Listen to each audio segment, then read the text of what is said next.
Hello everyone, and welcome to Hospice Vaughan's story time. Today's picture book or story that we are going to be reading is entitled Badger's Parting Gifts by Susan Varley. Here we go. Okay. You see it? Awesome. Badger was dependable, reliable, and always ready to help when help was needed. He was also very old, and he knew almost everything. Badger was so old that he knew he must soon die. There he is sitting on the stump with his long walking stick.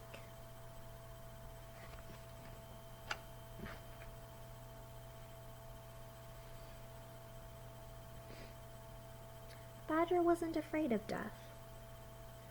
Dying meant only that he would leave his body behind, and as his body didn't work as well as it had in days gone by, Badger wasn't too concerned about that. His only worry was how his friends would feel when he was gone. Hoping to prepare them, Badger had told them that someday soon he would be going down the long tunnel, and he hoped they wouldn't be too sad when it happened. One day, as Badger was watching Mole and Frog race down the hillside, he felt especially old and tired.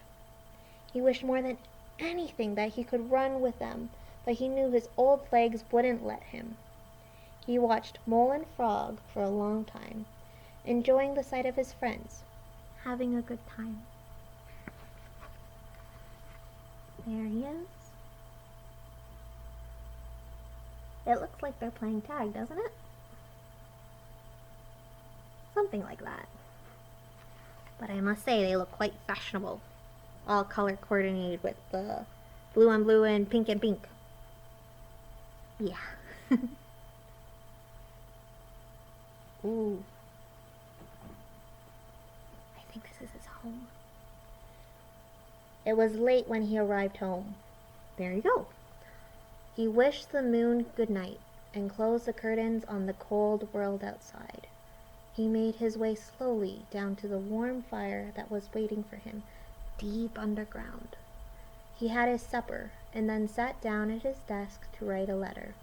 When he had finished, he settled down in his rocking chair near the fire.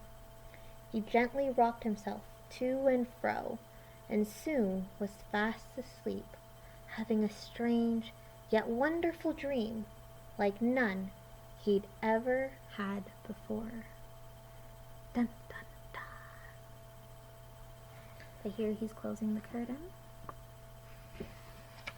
And then look at the inside of his home. Doesn't it look so cozy? Like in one side you can see, on one side you can see it looks like there's like some family portraits. And then in the other side you see, I think, what looks like a storage full of books. Maybe picture books. But it does look really cozy, doesn't it? I wonder what his dream's about.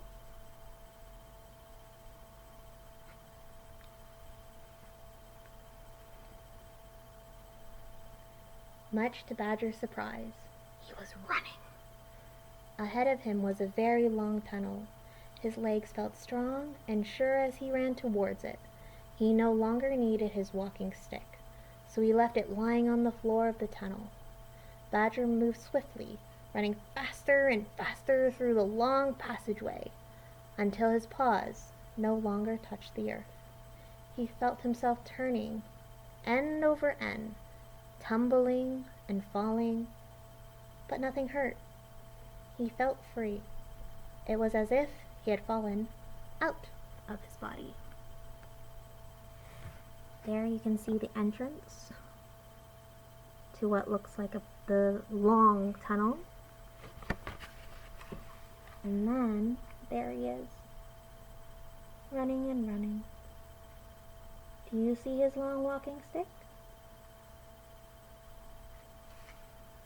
I wonder where he's going.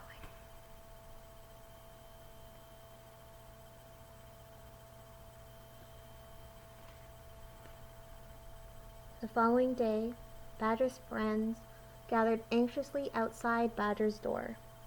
They were worried because he hadn't come out to say good morning as he always did. Fox broke the sad news that Badger was dead and read Badger's note to them.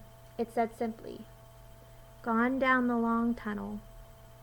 Bye-bye, Badger." All the animals had loved Badger, and everyone was very sad. Mole especially felt lost, alone, and desperately unhappy. So he went down the long tunnel, huh? There's his letter that he was writing last night. And then look at all of his friends. It looks like he had quite a few.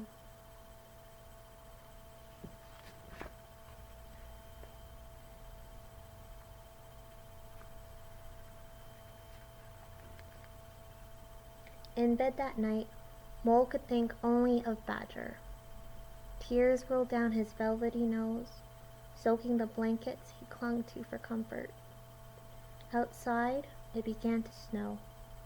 Winter had begun, and soon a thick layer of snow hid the animals' homes, where they would stay snug and warm during the cold months.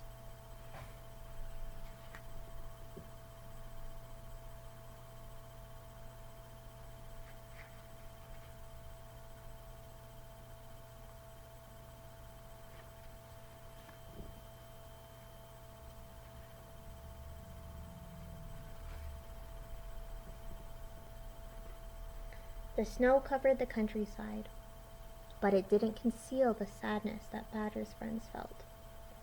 Badger had always been there when anyone needed him. The animals all wondered what they would do now that he was gone. Badger had told them not to be unhappy, but it was hard not to be. As spring drew near, the animals often visited each other and talked about the days when Badger was alive.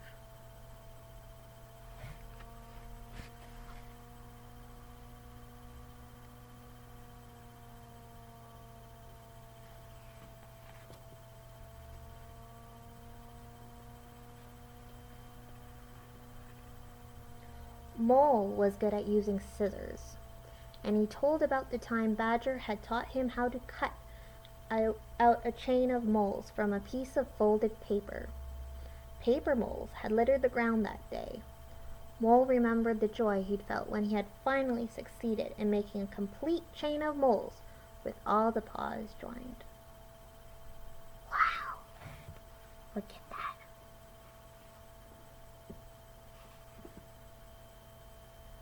That's impressive. I don't even think I can do a human chain.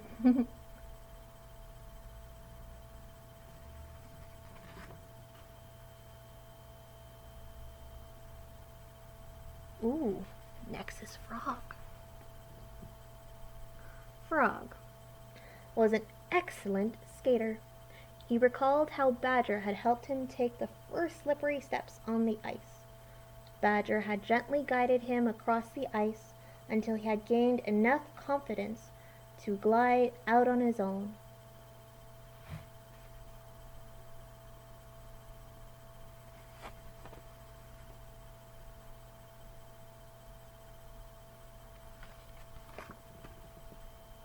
I don't think I can do that spin, though.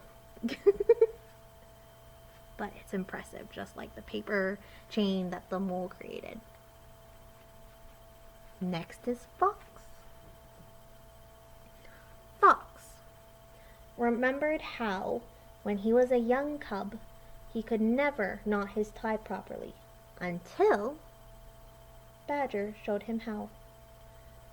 Starting with the wide end of the tie, it's right over left, once around to the back, up, then down, through the crossover, and, holding the back of the tie, push that knot up to the neck. Fox could now tie every knot ever invented, and some he made up himself. And of course, his own necktie was always perfectly knotted. Look at that.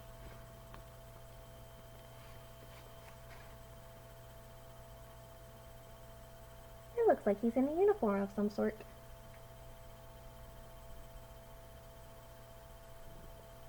That's cool. Yeah, because you can see like the school books and everything. Ooh.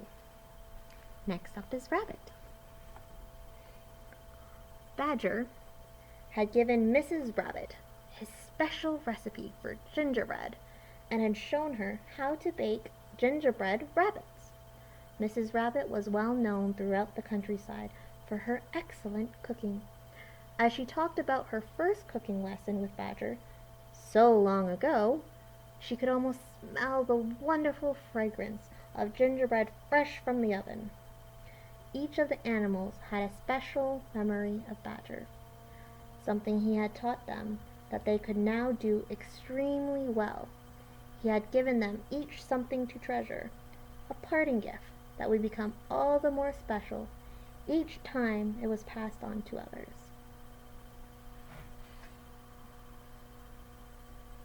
That makes me hungry. But here, on this side, you can see Mole teaching someone the paper chains, and then you also see Fox in the background.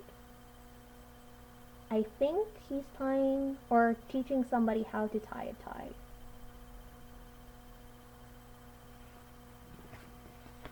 I wonder where they go from here. Oh, and we're back to Mole. As the last of the snow melted, so did the animals' sadness. Whenever Badger's name was mentioned, someone remembered another story that made them all smile. One warm spring day, as Mole was walking on the hillside where he'd last seen Badger, he wanted to thank his friend for his parting gift. "Thank you, Badger," he said softly, believing that Badger would hear him, and somehow Badger did.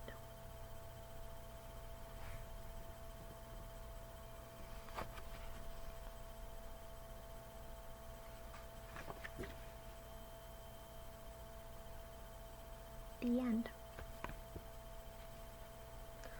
One of the things I really liked how this story presented itself was how it really talked about connecting with one another, especially during difficult times, like when you lose someone that you care about.